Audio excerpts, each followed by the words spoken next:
नमस्कार दोस्तों, स्वागत है आपका आपके अपने YouTube channel R K ITI electrical पर। तो जैसा कि हम यहाँ पर ITI इलेक्ट्रिकल ट्रेड का कोर्स लेकर के चल रहे हैं जो आपके लिए बड़ा ही लाभदायक होने वाला है। तो फ्रेंड्स, हमारा जो टॉपिक चल रहा है वो चल रहा है ट्रांसफार्मर। तो पिछली वीडियो में हमने पढ़ा था कि ट्रांसफार्मर किस सिद्धांत पर कार्य करता है, कैसे कार्य करता है, इसकी संरचना कैसे होती है। तो फ्रेंड्स, आज हम पढ़ते हैं, आज का जो हमारा टॉपिक है वो है ट्रांसफार्मर का वर्गीकरण, क्लासिफिकेशन ऑफ ट्रांसफार्मर। क्या होता है? क्लासिफिकेशन ऑफ ट्रांसफार्मर, यानी कि ट्रांसफार्मर का वर्गीकरण पढ़ेंगे हम यहाँ पर। ट्रांसफार्मर का वर्गीकरण पढ़ेंगे हम यहाँ पर। देखिए, यहाँ पर क्वेश्चन बनता है एक, किस तरीके से बनता है। अगर पूछा जाता है आपसे कि ट्रांसफार्मर कितने प्रकार के होते हैं, तो देखिए मेरे भाई, ट्रांसफार्मर जो होते हैं वो आपके केवल दो ही प्रकार के होते हैं। कौन से होते हैं? एक तो आपका स्टेप अप होता है, यानी कि जो उच्च निम्न इनपुट को तो अधिक आउटपुट प्रदान करेगा, और दूसरा होता है आपका स्टेप डाउन होता है, जो क्या करेगा, वो आपका उच्च इनपुट को निम्न आउटपुट में प्रदान करेगा। तो आपके जो ट्रांसफार्मर होते हैं वो केवल दो ही प्रकार के होते हैं। अगर आपसे पूछा जाता है कि ट्रांसफार्मर वर्गीकरण के आधार पर कितने प्रकार के होते हैं, तो वर्गीकरण के आधार पर मेरे भाई ये 7 प्रकार के होते हैं। कितने प्रकार के होते हैं? 7 प्रकार के होते हैं। कौन कौन से होते हैं वो हम यहाँ पर जान लेते हैं, कौन कौन से होते हैं। तो ये पहले होते हैं आउटपुट क्षमता के आधार पर, या इसको हम बोल सकते हैं आउटपुट वोल्टता के आधार पर। आउटपुट वोल्टता के आधार पर। दूसरा हम यहां पर बोल सकते हैं क्रोड संरचना के आधार पर। क्रोड संरचना के आधार पर। तीसरा हम यहां पर बोल सकते हैं फेज के आधार पर। फेज के आधार पर यहां पर बोल सकते हैं हम शीतलन प्रणाली के आधार पर। शीतलन प्रणाली के आधार पर।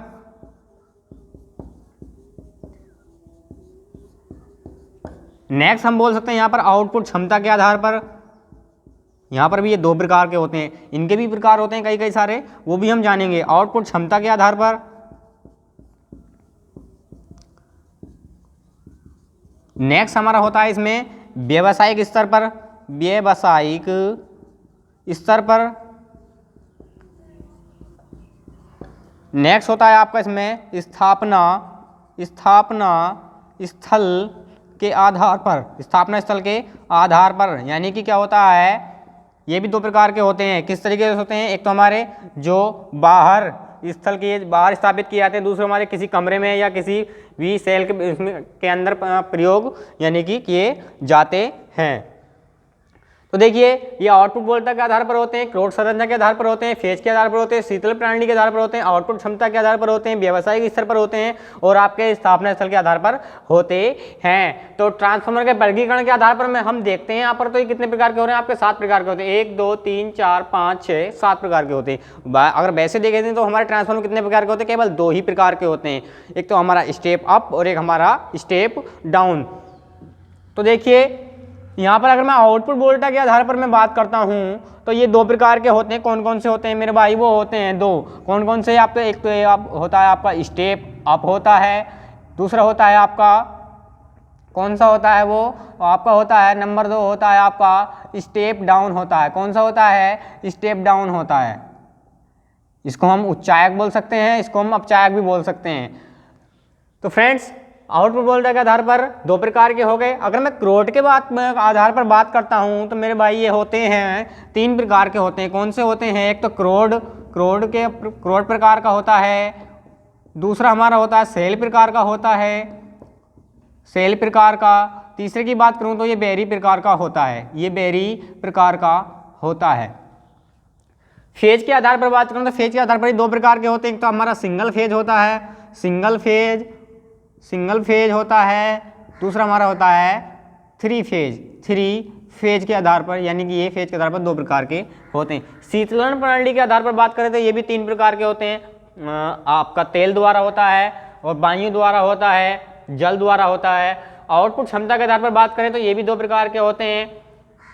स्थापना स्थल के आधार पर बात करें ये भी 2 प्रकार के होते हैं। व्यावसायिक स्तर पर बात करें ये भी 2 प्रकार के होते हैं। तो फ्रेंड्स, ये ट्रांसफार्मर का वर्गीकरण हुआ। तो हम जान लेते हैं सबसे इसका पहला जो भाग है आउटपुट बोलता के आधार पर ये कितने प्रकार के होते हैं और ये कैसे कैसे होते हैं इसके बारे में हम जान लेते हैं। तो देखिए आउटपुट बोलता के आधार पर हमने जाना ये कितने प्रकार के होते हैं, 2 प्रकार के होते हैं। कितने प्रकार के होते हैं, 2 प्रकार के होते हैं।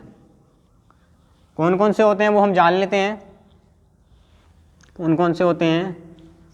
देखिए कौन कौन से होते हैं, ये 2 होते हैं। कौन कौन से, एक तो आपका होता है स्टेप अप यानी कि उच्चायक बोलेंगे जिसको, उच्चायक यानी कि उच्च करने वाला, और दूसरा होगा आपका अपचायक, अपचायक स्टेप डाउन, इसको बोलेंगे हम यहाँ पर स्टेप अप। तो देखिए इसके पहले में जान लेते हैं इसके ये क्या होता है। तो देखिए ये जो उच्चायक होते हैं ये क्या करते हैं, ये निम्न इनपुट को क्या करते हैं, निम्न इनपुट को उच्च क्या करते हैं, ये उच्च आउटपुट प्रदान करते हैं। यानी कि निम्न इनपुट से क्या करते हैं, ये उच्च आउटपुट प्रदान करते हैं, आउटपुट प्रदान करते हैं। अगर संरचना की बात करें इसमें क्या होता है, देखिए संरचना कैसी होती है इसमें, तो इसमें क्या होता है जब प्राइमरी बाइंडिंग होती है वो कम लपेट की बनाई जाती है, और जो हमारी सेकेंडरी बाइंडिंग होती है वो अधिक लपेट की बनाई जाती है।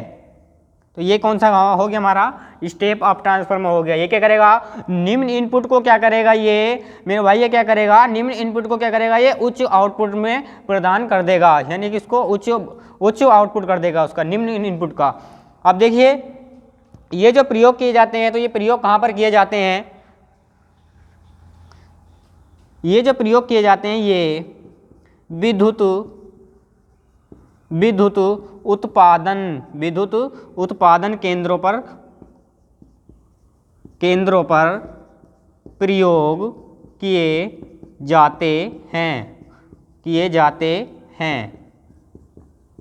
कहाँ प्रयोग किए जाते हैं, ये विद्युत उत्पादन केंद्र उपकरण, जो उत्पादन यानी कि जहाँ पर उत्पादन किया जा रहा है विद्युत का, ये वहाँ पर प्रयोग किए जाते हैं। जो अल्टरनेटर होता है उसकी जो वोल्टेज होती है, ये निम्न वोल्टेज होती है, उसको ये आउटपुट वोल्टेज में बदलते हैं। अब देखिए इसके अगर आप हम बात करते हैं स्टेप डाउन की बात करते हैं, अपचायक की बात करते हैं, तो वो क्या होते हैं उसके बारे में भी हम यहाँ पर जान लेते हैं वो क्या काम करते हैं। तो देखिए अपचायक की बात करें तो ये क्या करते हैं, ये उच्च इनपुट को निम्न आउटपुट में बदल देते हैं।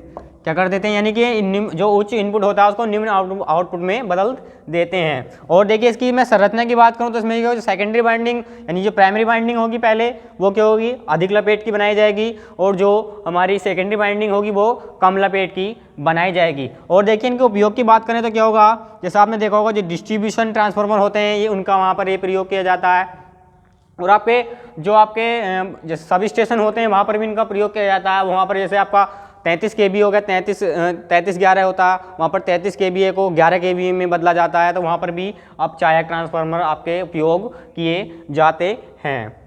तो फ्रेंड्स ये स्टेप अप हो गया, ये आपका स्टेप डाउन हो गया। तो हमें पता चला कि स्टेप अप क्या काम करते हैं, इनकी संरचना कैसे होती है, अब स्टेप डाउन कैसे होते हैं, इनकी संरचना कैसे होती है। अब जो नेक्स्ट हमारा क्रोड के आधार पर हम देख लेते हैं, क्रोड के आधार पर कितने प्रकार के होते हैं, क्रोड के आधार पर यानी क्रोड संरचना के आधार पर कितने प्रकार के होते हैं वो भी हम यहाँ पर जान लेते हैं। क्रोड के आधार पर, क्रोड के आधार पर, क्रोड के आधार पर,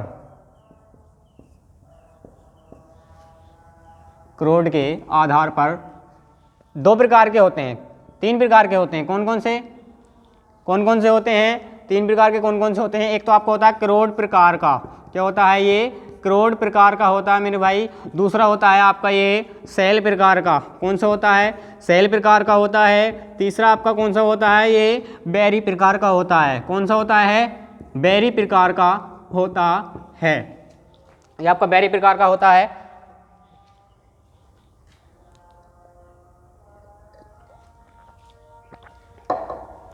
अगर देखिए हम क्रोड के आधार पर बात करते हैं तो क्या होगा, जो क्रोड के आधार पर बात करते हैं तो इसमें इसमें क्या होता है, एल आकृति की दो स्टैम्पिंग्स क्वाइल्स यानी कि क्रोड लेते हैं हम, क्या लेते हैं, ये एल आकृति की दो स्टैम्पिंग हम क्रोड लेते हैं, वहाँ पर उस पर बाइंडिंग की जाती है। जो हमारा क्रोड प्रकार का होता है इसमें एल आकृति की इस तरीके से होती हैं, ये आयताकार बना लेते हैं हम इसको, एल अगर दो लेते हैं हम इसमें, इस तरीके से आपका ये बन जाता है, ये ऐसे करके ये आपका बन जाता है यहाँ पर इस तरीके से, ये इस तरीके से बन जाता है। तो क्या होता है देखिए, यहाँ पर जो प्राइमरी बाइंडिंग होती है वो दोनों क्रोड पर इस तरीके से की जाती है, फिर उसके ऊपर से कौन सी होती है आपकी सेकेंडरी बाइंडिंग उसके ऊपर से की जाती है।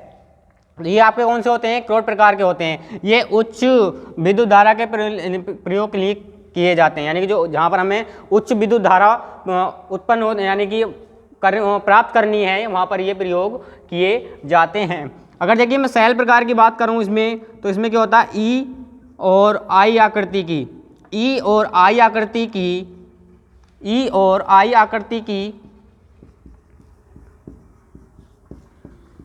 दो क्रोड को स्टैम्पिंग्स करके बनाया जाता है।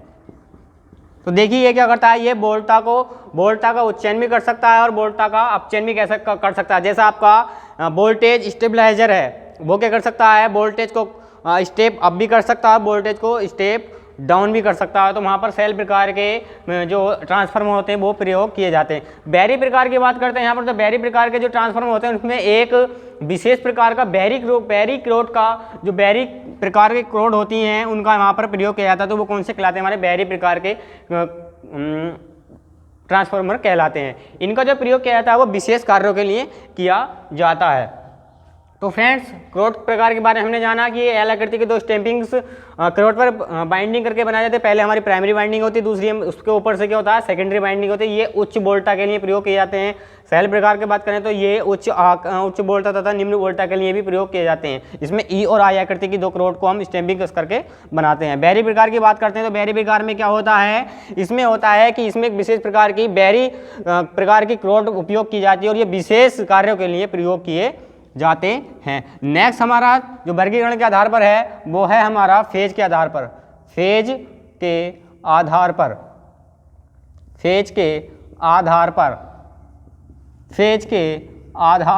तो देखिए फेज के आधार पर भी दो प्रकार के होते हैं।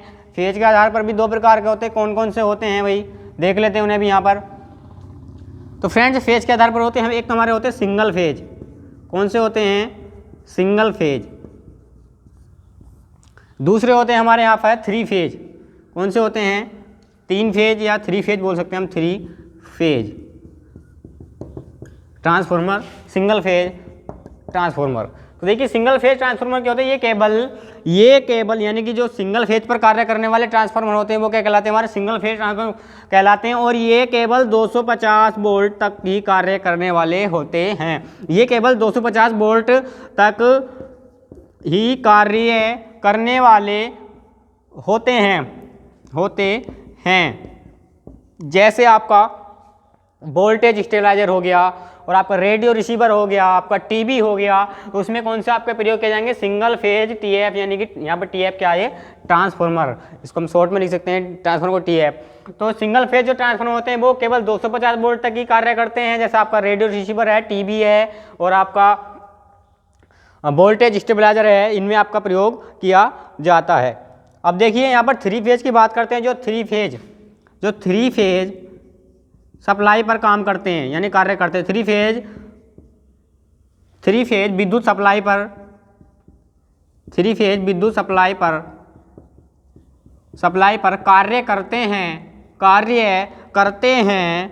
कार्य करते हैं, उन्हें क्या कहेंगे हम, थ्री फेज ट्रांसफार्मर कहेंगे। तो देखिए ये क्या करते हैं, ये स्टेप डाउन भी हो सकते हैं आपके और आपके ये स्टेप अप भी हो सकते हैं।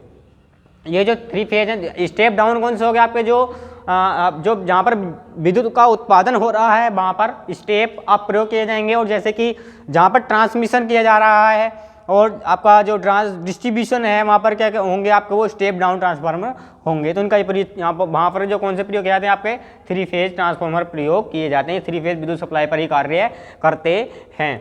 तो फ्रेंड्स, हमने जाना आज ट्रांसफार्मर का वर्गीकरण कितने प्रकार का होता है।